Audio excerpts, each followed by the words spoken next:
Eu quero compartilhar uma palavra com os irmãos que está em 2 Crônicas, capítulo de número 2 e versículo de número 4. Graças ao nosso bom Deus, a presença do Senhor está aqui em nosso meio. Jesus é bom. Eu também quero agradecer pelo irmão Edson e a sua esposa, é isso mesmo, né? Que nos recebeu com muito carinho, irmã Dalva, né? No seu lar. Deus abençoe aos senhores poderosamente. Que o Senhor possa dar muita saúde, muita força, muita graça. Muito obrigado pela recepção e pelo carinho. Em nome do Senhor Jesus. Vamos ler aqui a palavra do Senhor. Diz assim: eis que eu estou para edificar uma casa ao nome do Senhor, meu Deus, para me consagrar, para queimar perante Ele incenso aromático, e para o pão contínuo da oposição, e para os holocaustos da manhã e da tarde, nos sábados e nas luas novas e nas festividades do Senhor nosso Deus, o que é perpetuamente a obrigação de Israel. Amém? Os irmãos podem se assentar, por gentileza.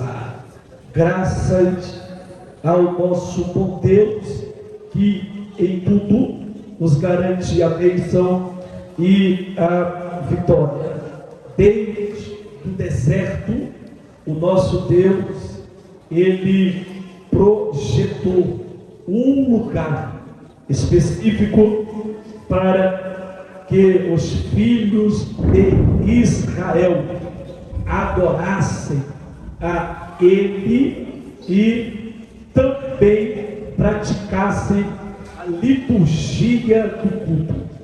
Deus deu a Moisés esse projeto quando Moisés subiu ao Monte Sinai e ficou por 40 dias e 40 noites jejuando.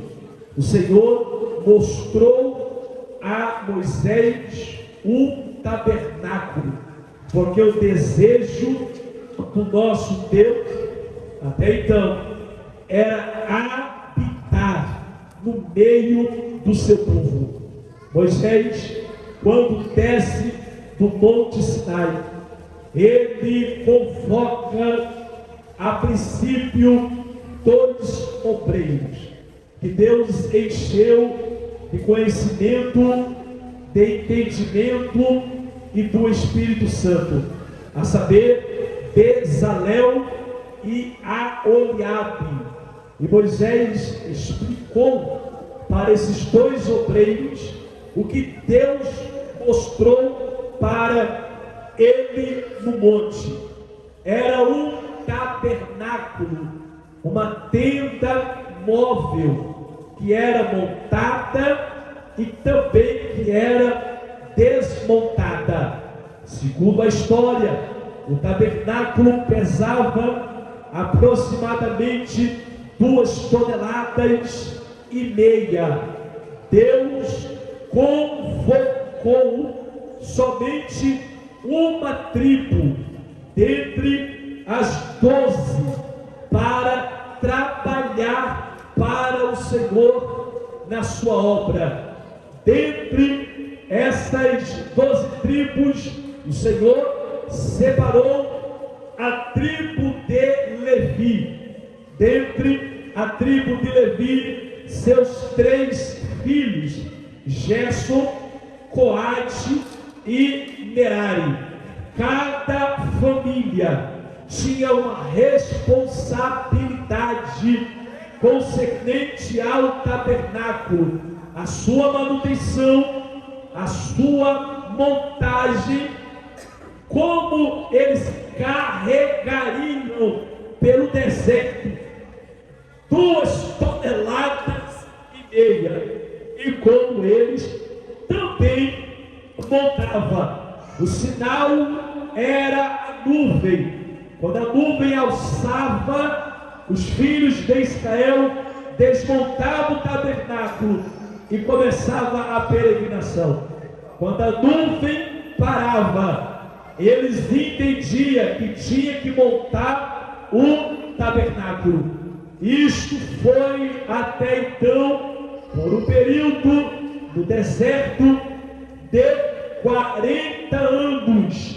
Os filhos de Gerson, eles tinham a obrigação de levar as cortinas, as cobertas, os véus e as cordas. Os filhos de Coate tinham a obrigação de levar as mobílias do tabernáculo, o altar do holocausto, a pia, a mesa, o candeeiro, o altar do incenso e a arca da aliança. Os filhos de Merari levavam as taubas, os varais e as colunas. Esta era a responsabilidade deles. Após a saída de Israel do Monte Sinai, durou 480 anos até Deus levantar o rei Salomão para que Salomão construísse o templo do Senhor, que seria até então uma das 7 maravilhas do mundo antigo. Salomão, ele tinha 70 mil obreiros para carregar cargas. Salomão tinha 80 mil obreiros para cortar madeira na montanha e pedra lavrada. E Salomão tinha 3 mil inspetores, 3 mil encarregados. Era 24 horas trabalhando. Só paravam no sábado, porque o sábado era do Senhor. Durou 7 anos a construção do templo. E a Bíblia fala-nos que após os 7 anos de construção, Salomão, ele vai buscar uma das mobílias principais do tabernáculo até então, que era a arca da aliança, para colocar no Santo dos Santos. A Bíblia, ela fala-nos que Salomão convoca os sacerdotes para buscar a arca, e o coro dos levitas adoraram a Deus. Os filhos de Asaf e os filhos de Gedum começaram a adorar ao Senhor. Quando a arca foi introduzida no templo, a palavra de Deus nos fala que a glória de Deus desceu, tomou conta daquele ambiente, a ponto de que os sacerdotes não conseguiam ficar de pé. A Bíblia fala-nos que Salomão, quando foi construir o templo, ele entende, ele compreende a questão do culto, a questão da liturgia e das responsabilidades que o sacerdote tinha concernente ao funcionamento do tabernáculo. Salomão, ele compreende que o templo também teria que funcionar de igual forma. E nesse versículo que nós acabamos de ler, ele diz bem assim: nós temos que edificar uma casa para o Senhor. Mas tem uma coisa, independente de agora nós termos futuramente um templo, o culto não pode mudar. Aleluia! O culto tem que ser o mesmo. Não podemos mudar o culto deixar de ser tabernáculo para ser uma igreja fixa, um templo estabelecido. Nós somos a Assembleia de Deus, e eu falo isso pela graça e pela misericórdia, e nós temos que entender e compreender, mesmo que nós estamos vivendo em uma geração pós-moderna, vulnerável, solúvel, nós não podemos mudar o culto. O culto tem que ser o mesmo. Aleluia! Tem pessoas por aí mudando o culto para entreter os crentes. E culto não é entretenimento. Culto é lugar de servir. Culto é lugar de adorar. Aleluia! Se tem uma coisa que nós não podemos mexer, é com aquilo que Deus estabeleceu de forma perfeita.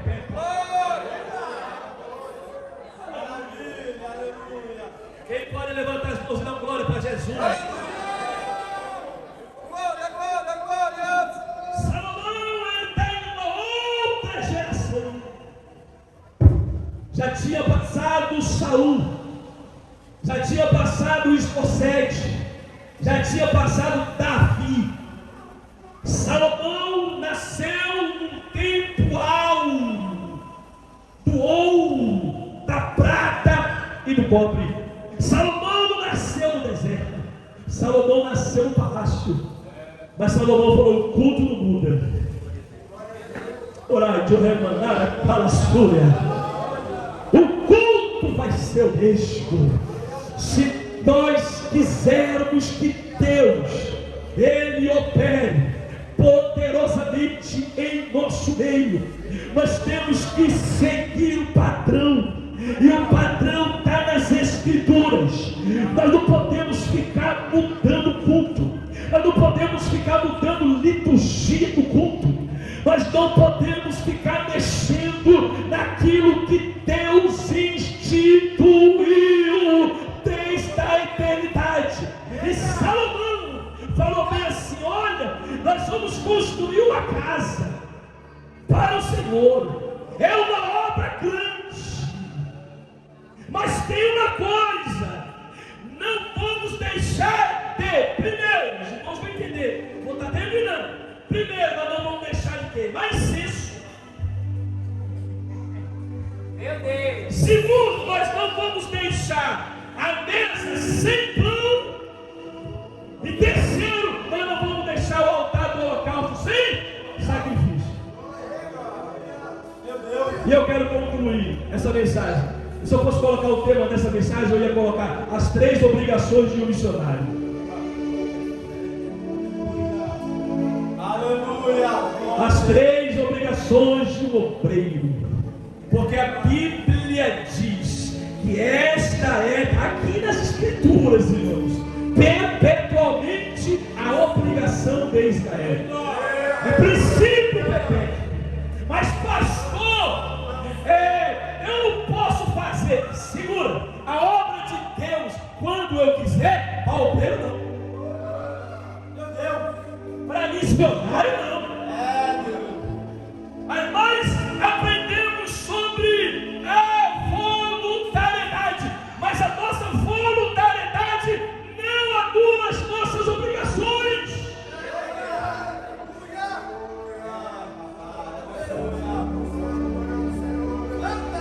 Nós vivemos em um tempo que o povo fala: não temos obrigação de nada não. Lógico que tem. Quem disse que não tem?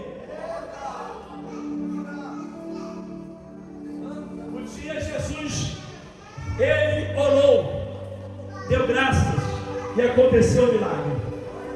Foi multiplicado os pães e foram multiplicados os peixes. Sobrou 12 cestos cheios.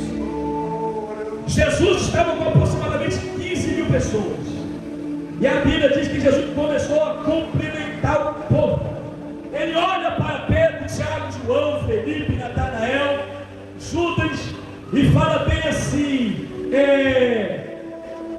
de acordo com o que Marcos disse: e o Senhor os obrigou a subir no barco e atravessar para o outro lado para Betsaida, enquanto ele ficou despedindo o povo.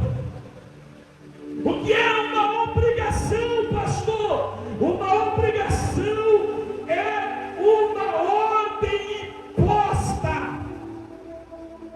Até porque quem não queria ficar do lado de cá, cheio de pão para comer, cheio de peixe para comer, congregação cheia, 15 mil pessoas, Jesus pregando e operando milagre, ninguém queria sair.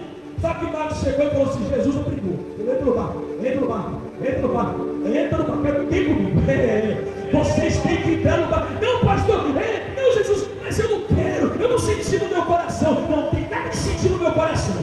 Isso aqui é obrigação, isso aqui é para quem tem chamado, isso aqui é para quem é escolhido, isso aqui é para quem Deus tem obra.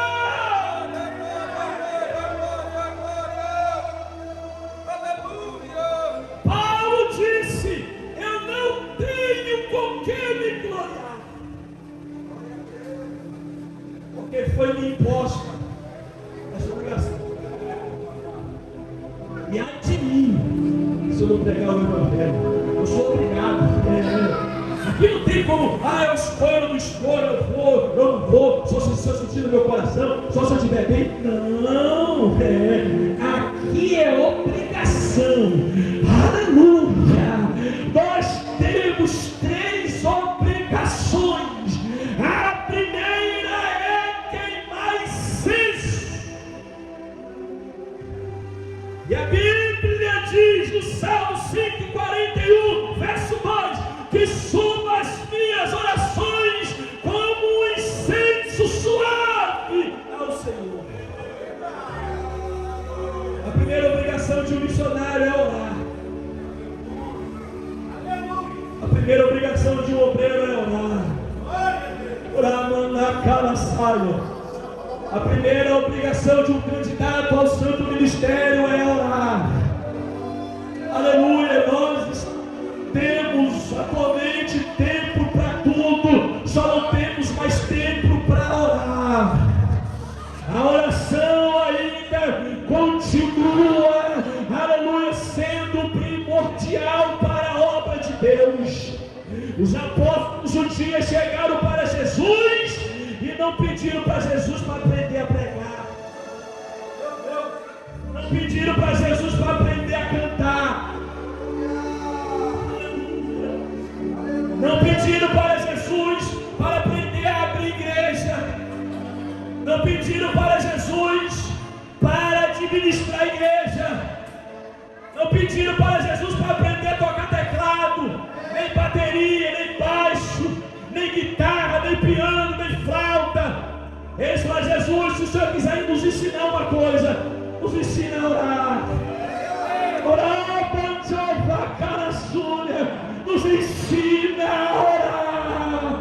Aleluia, aleluia. Esses dias eu falei na igreja, meus queridos e amados obreiros, eu disse assim: quando eu era convertido, o teu pastor falava bem assim: acorda de madrugada para orar, que a fila de madrugada é pequena. Isso já faz 20 anos. Esse dia eu falei na igreja: irmão, faz 20 anos que o meu pastor falou que a fila na madrugada era pequena, mas no fim de hoje nem fila tem mais. E nem mais fila. Antigamente ainda tinha uma filinha, agora nem fila mais tem. Tu já chega e é atendido. Faz quanto tempo que tu não acorda de madrugada para orar? Faz quanto tempo que tu não faz o propósito com Deus de 21 dias de oração? Não dobra o teu joelho até a lágrima sair dos teus olhos e você ser renovado. Nós temos que orar. Não pode faltar incenso. É a obrigação do missionário. É orar a Deus para Deus operar milagres. Pode levantar as mãos para adorar o Senhor.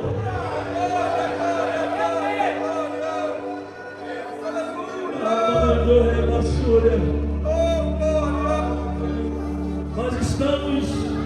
terceirizando a nossa comunhão com Deus. O grupo da igreja chega direto, ora por mim, ora por mim, ora por mim, ora por mim, ora por mim.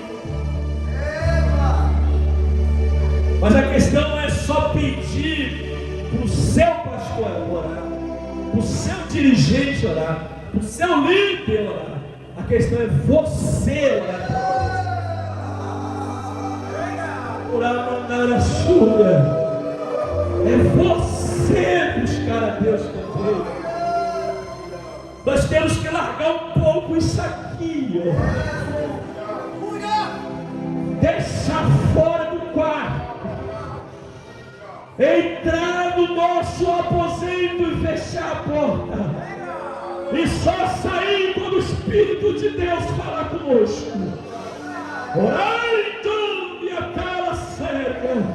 Eu sei que o que está sendo pregado aqui não é estranho para os senhores, não é estranho para as senhoras, porque eu sei que esse trabalho, aleluia, é um trabalho pautado na oração, é um trabalho firmado na oração. Nós temos que continuar a orar. Paulo disse: orai sem cessar. Ore até o céu abrir e Deus derramar da sua glória.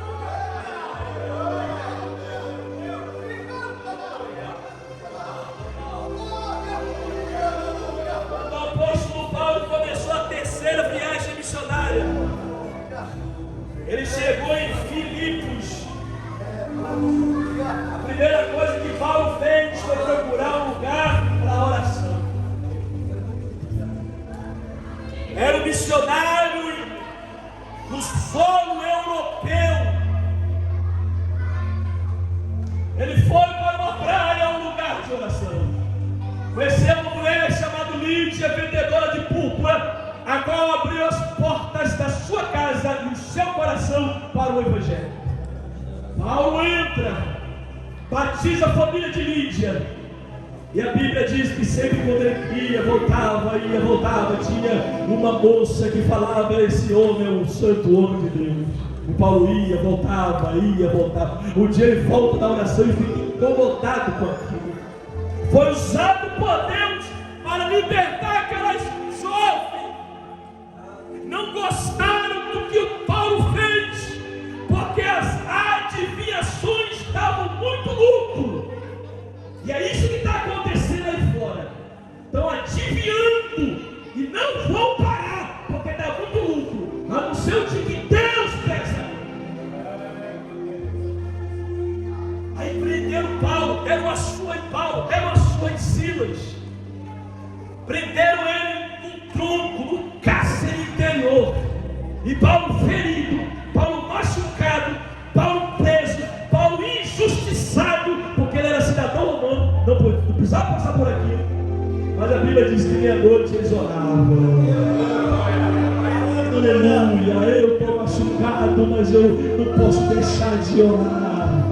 Eu estou injustiçado, mas eu não posso deixar de orar. Eu apanhei, mas não posso deixar de orar. Eu não posso deixar de adorar. Eu não posso deixar de louvar. As minhas feridas não podem atrapalhar aquilo que eu tenho com Deus e nem aquilo que Deus tem comigo. Aleluia. Independente do que acontecer na sua vida, ore.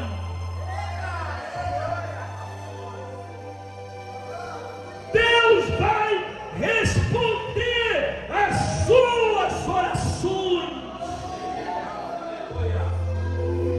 Salomão falou: tem que ter incenso. Os irmãos lembram que quando o sacerdote Zacarias foi queimar incenso no templo do Senhor, a Bíblia diz que o povo ficou lá fora orando, porque era uma conexão entre o incenso e a oração. Antes de sacrificar no altar, o sacerdote tinha que pegar uma brasa do altar, colocar no incensário, para queimar incenso no lugar santo, porque o ambiente do culto não poderia ter cheiro de carne.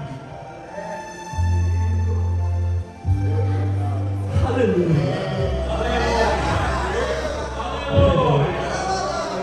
Olha para a pessoa que está ao seu lado e diga para ele assim: o ambiente de culto não pode ter cheiro de carne.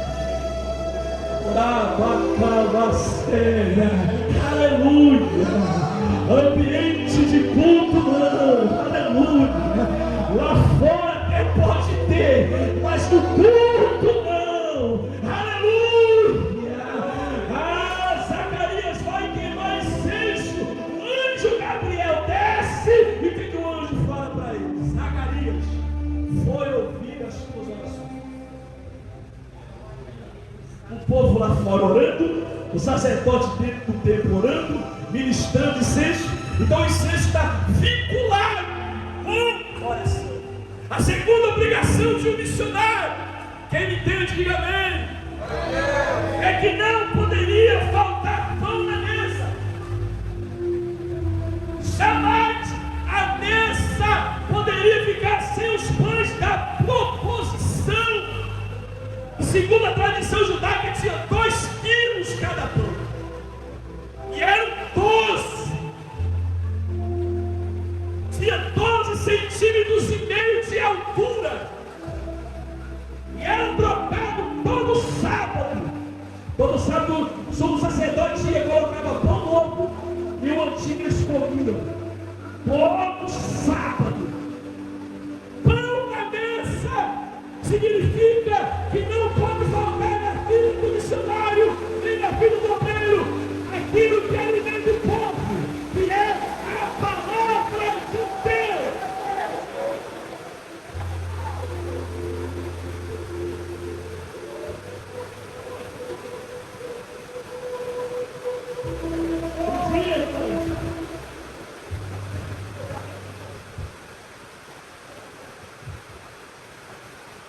Jesus contou uma parábola.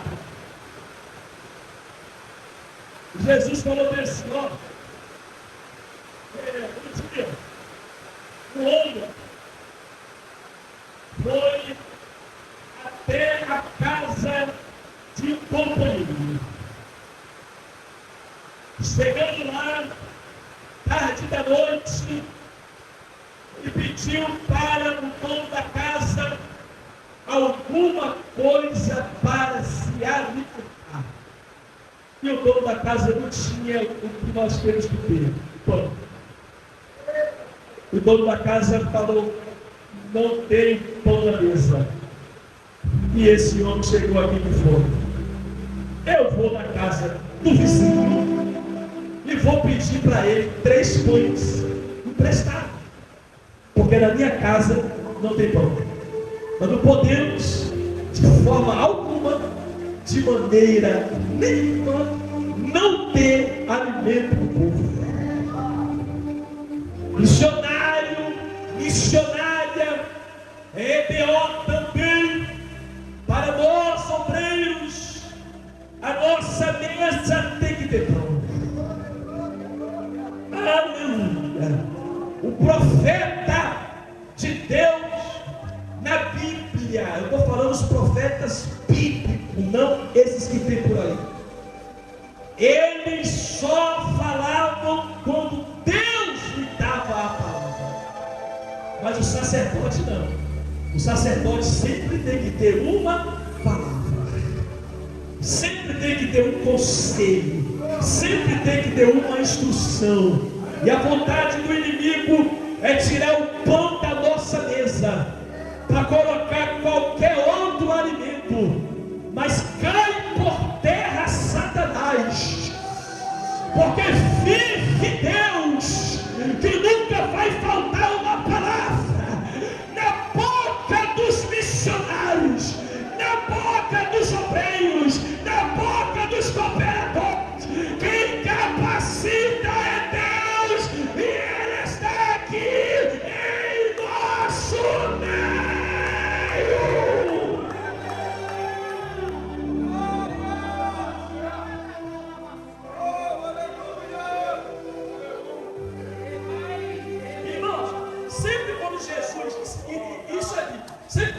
ele iria sair, geralmente eles faziam cesto, colocavam pão e peixe salgado, seco, salgado. Tinha refrigeração no mundo da época. E saíam para as viagens missionárias. E um dia Jesus foi para o deserto e ficou 3 dias lá, pregando, curando os enfermos, expulsando o demônio. E eu termino agora. E os apóstolos, os 12, o que faz? Faz o que crente mais gosta: comer os pães, comer os peixes, colocaram um pano por cima, querendo enganar Jesus, que já tinha acabado. Chegaram para Jesus e falaram bem assim para eles: despede a multidão, manda eles embora e cada um compre comida para si. Aí Jesus falou assim: não, dá-lhe voz de comer. Aí eles falaram: tá ok, comemos. Não tem mais nada, acabou o pão, acabou o peixe, acabou a quitanda. E Jesus dá-lhe voz de comer. Aí Tiago começou a procurar: será que tem alguém que tenha um pão para nos livrar e para que o povo veja que nós não temos mais nada para oferecer para eles? Aí apareceu um menino: eu tenho esse pãozinho aqui, ó. Aleluia. E eu tenho 2 peixinhos. Aleluia. Imagina Tiago do lado do menino e Jesus olhando para os apóstolos, falando assim: vocês são espertos, né? Vocês não tinham, caçaram o que tinha. Aleluia. Mas eu conheço vocês. Aleluia. Sobrou 12 cestos cheios. Era Jesus falando: não vai faltar a partir de hoje pão para os 12. Vocês vão ter pão para alimentar a multidão. Daqui para frente, quem recebe essa palavra, levante a mão e dá glória.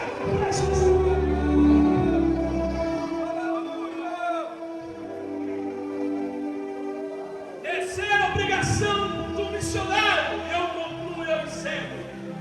Salomão disse: o holocausto tem que ser queimado de manhã e à tarde.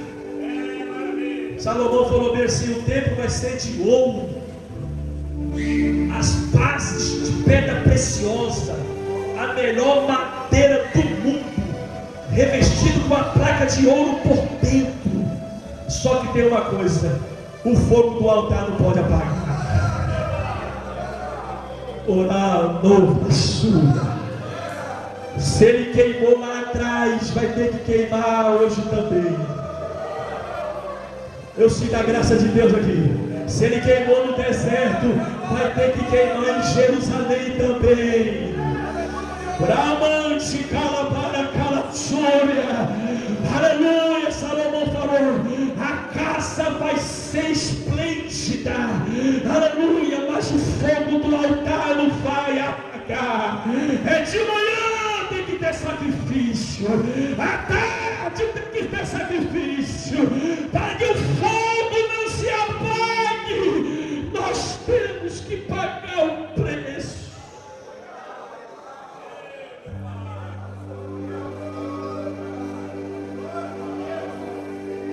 Não tem avivamento sem preço.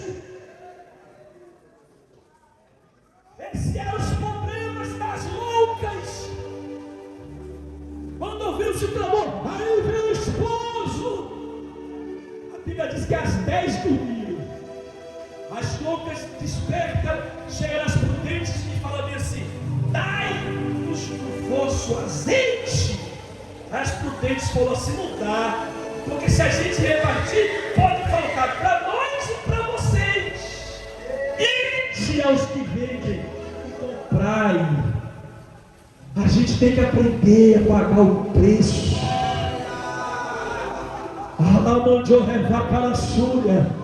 Porque poder de Deus não desce de graça. Glória a Deus não desce de graça. Avivamento não tem de graça. Óleo não tem de graça. Temos que pagar o preço. Eu sei que é árduo. Eu sei que não é fácil. Mas a Bíblia diz: a cana trilhada não quebrará, e nem apagará o pavio que fumega. Quem sabe você nessa noite está tão somente uma brasinha acesa, quase apagando. Deus lhe trouxe até aqui para acender novamente. Ai, morreu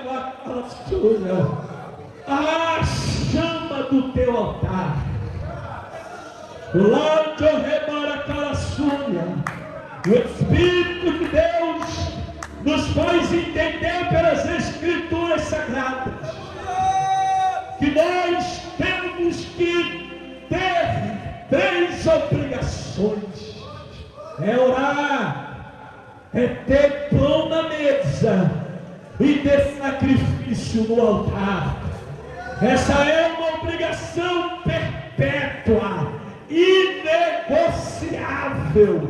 vai durar até o arrebatamento da igreja. Que o Espírito Santo nos dê força e graça para nós não mudarmos essa essência e nem essa verdade bíblica.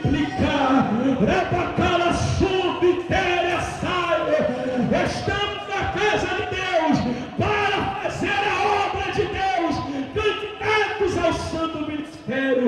Desde já eu quero parabenizar os obreiros, cooperadores, pastores, missionários que foi separado na tarde de hoje. Que Deus lhe use poderosamente, que Deus lhe honre, que Deus faça uma grande obra através da sua vida. Eu peço como um amigo e como um conselheiro, não esqueça dessas 3 obrigações. Cumprindo ela,